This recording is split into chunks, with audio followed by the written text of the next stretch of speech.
There's a couple of interesting things that I noticed after reading the play of Dionysus. For one, it was a fairly interesting play. Um, I didn't know that no one believed that Dionysus was a god.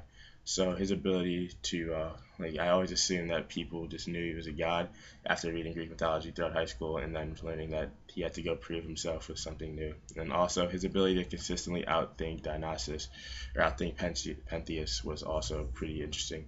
How even though he was a god, his ability to walk up to him as a stranger and have a conversation with him, escape his grasp after he caught him, and then convincing him to dress up as a female character was also something that was interesting. It was also weird because he convinced Pentheus to dress up as a woman, and then he also had his own mother just kill him, ripping his head apart thinking it was a lion, which was also something that was pretty weird to me. This play also had some funny traits too, because early on in the play, on line approximately 453, Pentheus compliments the stranger version of Dionysus, saying that he was attractive, but then had to correct himself quickly to say, like, I mean, in the eyes of a woman. So then following that, there's a couple of values that were shown throughout this play. One of them was religion. So Pentheus was upset about the religion that Dionysus was bringing into Greece, which led to a lot of conflict, specifically early on between Tiresias, Cadmus, and himself, and like how they were speaking towards the possibilities of this religion and how it was going to be great. And Pentheus was against that. And then also how Pentheus attacks that religion with the stranger version of Dionysus, and then Dionysus says that he'll be punished for this just going against this new religion that Dionysus is bringing, not believing he's a god. Following that, there's a lot of violence that happened in this play, specifically the killing of Pentheus again by his own mother, and then also like at the end of the book or at the end of the play, Dionysus saying that Cadmus was going to essentially turn into a snake in the future. Then next, there's a couple of things that I noticed while reading this play.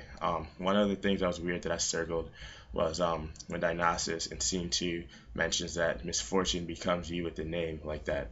I didn't know what that was referring to. I guess it had to be about Pentheus's name. And then after looking it up and finding a couple of different websites and different information, I learned that Pentheus could mean terrible. And because of that, he's saying with the name terrible, misfortune is bound to come up to you. And so that's what that meant. Then there were also the Maenads that were also always in the play. So the Maenads in this play were represented as dancers or the crazed followers of Dionysus, and they were loyal to Dionysus no matter what. They helped kill Pentheus, and then they also were spoke to Pentheus a couple of times about the hatred that he had and how like that wasn't good and how they were always going to stay loyal to Dionysus, even though Pentheus hated them, even and a lot of the other characters were just kind of like scared or mildly afraid of them. Also, about the cover of this book, essentially it was just like the comparison of Dionysus and Elvis Presley, just saying that they are very similar. And finally, I had two questions about this play.